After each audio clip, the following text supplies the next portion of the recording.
আগামীকাল 4 দিনের সফরে আমি চীন যাচ্ছি। প্রেসিডেন্ট শি জিনপিংয়ের সঙ্গে আমার বৈঠক হবে। চীনের বড় বড় ব্যবসায়িক প্রতিষ্ঠানের সিইওদের সঙ্গেও বৈঠক করব। পৃথিবীর সর্ববৃহৎ চাইনিজ সোলার প্যানেল নির্মাতা প্রতিষ্ঠান লংজি বাংলাদেশে কারখানা স্থাপনের আগ্রহ জানিয়েছে। আমরা তাদের সঙ্গে কাজ করছি। এছাড়া প্রযুক্তিগত সহায়তা, মেডিকেল সহায়তা, স্বল্প মূল্যে চিকিৎসা সহ অন্যান্য বিষয়ে আলোচনা হবে। তারা আমাদের দেশ থেকে আম, কাঁঠাল ও পেয়ারা আমদানি করতে চায়। এটা খুব দ্রুতই শুরু হবে। এই সফরের মধ্য দিয়ে আমাদের দু দেশের সম্পর্ক ঘনিষ্ঠতর হবে। আমি বরাবরই বলে এসেছি, আমরা মহা সৌভাগ্যবান এক জাতি। পৃথিবীর মানচিত্রে আমাদের অবস্থানের কারণে বাংলাদেশ, ভারত, নেপাল ও ভুটান, দক্ষিণ এশিয়ার এই 4টি দেশ মিলে একটি যৌথ অর্থনীতি গড়ে তুলতে পারলে 4 দেশই লাভবান হবে। নেপাল ও ভুটান আমাদের জলবিদ্যুৎ দিতে অত্যন্ত আগ্রহী, আমরাও নিতে আগ্রহী।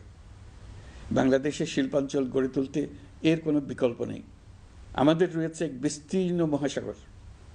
ভৌগোলিক অবস্থানগত কারণে আমাদের সামনে বিরাট অর্থনৈতিক সুযোগ এনে দিয়েছে। কুমিরা থেকে টেকনাফ পর্যন্ত দীর্ঘ উপকূল ভূমি। এই দীর্ঘ উপকূল জুড়ে বিরামহীনভাবে অনেকগুলি আধুনিক প্রযুক্তি সমৃদ্ধ আন্তর্জাতিক মানের সমুদ্র বন্দর, শিল্প কারখানা, রপ্তানি প্রক্রিয়াজাতকরণ এলাকা স্থাপন করা গেলে পুরো অর্থনৈতিক অঞ্চলের ভবিষ্যৎ দ্রুত পরিবর্তন সম্ভব।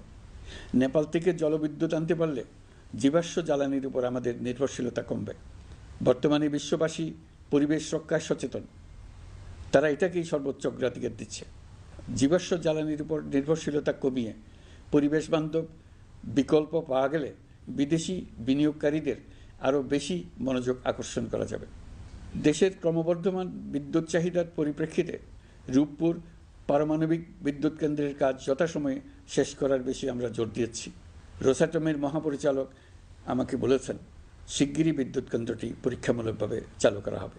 আমাদের পণ্য পৃথিবীর পণ্য।